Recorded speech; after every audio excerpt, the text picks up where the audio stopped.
En esta ocasión hablaremos sobre el mandato judicial.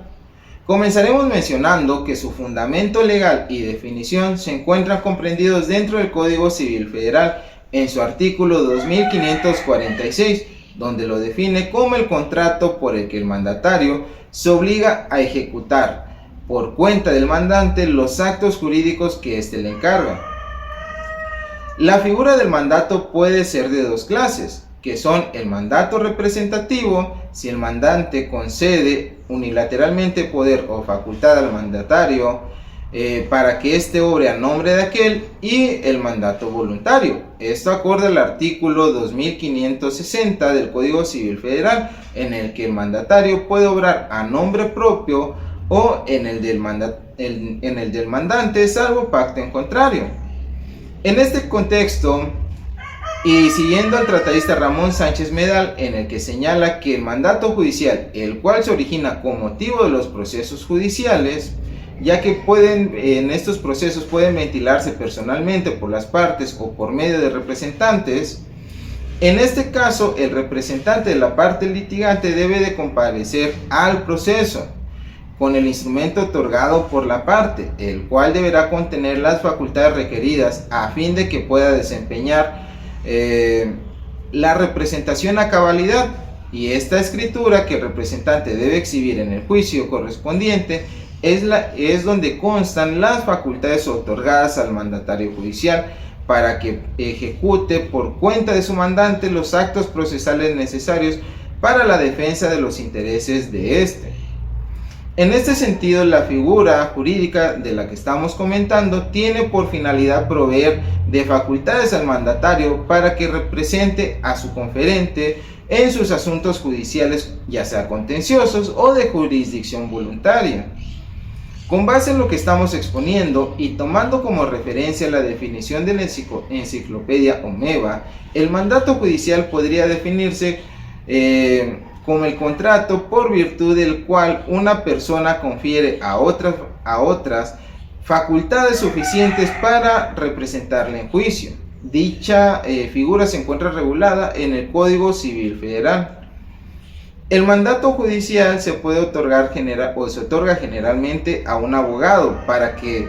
represente a una de las partes en uno o varios juicios, el cual representa las siguientes particularidades. En cuanto a sus elementos personales, tienen incapacidad para ser apoderados judiciales o procuradores los jueces, magistrados, funcionarios y demás empleados de la Administración de Justicia y de la Hacienda Pública. Según el código, el artículo 2585 del Código Civil Federal, en relación a los elementos formales, pueden constar o no en escritura pública o en escrito presentado y ratificado por el otorgante ante el juez de los autos, con fundamento en el artículo 586 del mismo Código Civil Federal. Por lo que refiere a las obligaciones del mandatario para la ejecución del mandato, se señala que deben de seguir el juicio por todas sus instancias, pagar los gastos que causen a su instancia, practicar bajo la responsabilidad que ese código le impone al mandatario cuanto sea necesario para la defensa de su poder dante. Pero también tiene límites, y límites precisos, este tipo de facultades concedidas,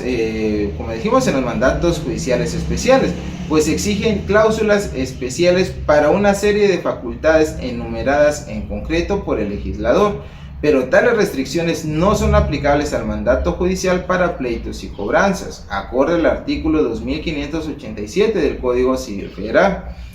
Ahora, ¿cuándo cesa esta representación? La representación cesa por haber terminado la personalidad del poder dante, por haber transmitido el mandante a otros sus derechos sobre la cosa litigiosa y por nombrar el mandante otro procurador para el mismo negocio. En conclusión, lo esencial en el mandato judicial es el otorgamiento de las facultades suficientes que mediante contrato de mandato donde una persona confiere a otra para que la represente en juicio y en su nombre actúe ante los tribunales jurisdiccionales, para, como dijimos, para seguir el juicio en todas sus instancias, así como realizar bajo la responsabilidad que tiene el mandatario cuanto sea necesario para la defensa de su poder dante, ajustándose siempre a las instrucciones que éste le hubiere dado, y si no estuviera a lo que exija la naturaleza o índole del litigio, esta representación habrá de realizarse de acuerdo a las facultades que contenga la escritura de mandato.